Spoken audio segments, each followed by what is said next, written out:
Chirongwa chindimhanyisa wani kutoti ndapedza. Ameya. Tinoshaya nzvimbo kapogara nhasi vanhu vanenge vakawanda. Amai Chirimba. Amai Chirimba. Wow. Ndatopedza wena munhu wamwari. Orai. Hatikasirei shuwa. Usiku usando.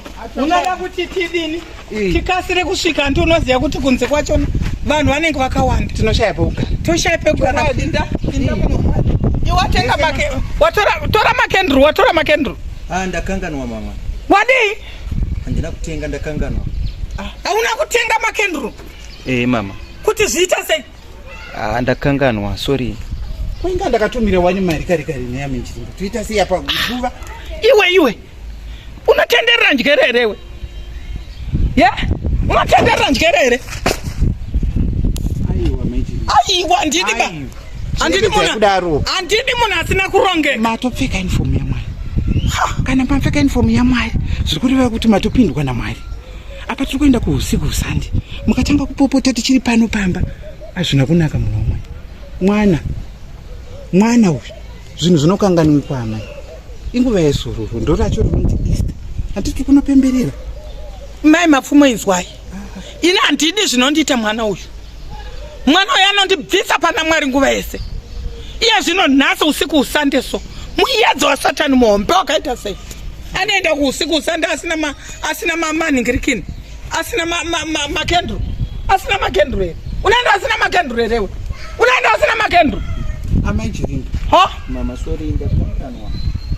Sei uchindiedza iwe. Saka toawana kupi usiku uno? Tirongoenda kuchechi, chiri kudiwa kunamata. Mwoyo yedu. Ndoda munhu anofambirana nenguva. Be reliable, be always on time. Rozvenzwa. Ukaziva kuti nhasi izuva reusiku husande, gadzirira usiku husande. Kana ukaziva kuti nhasi izuva rezvakati sande, gadzirira. Zvakwana amai. Chiuya tiende. Tunoenda hedu kuchechi. Iwo kana watumwa next time unongoitawo saizvo. Pinda kumotokari.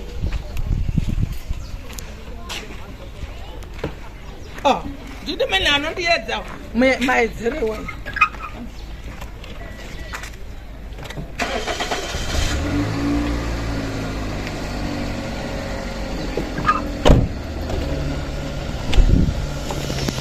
Ngadzidze mani.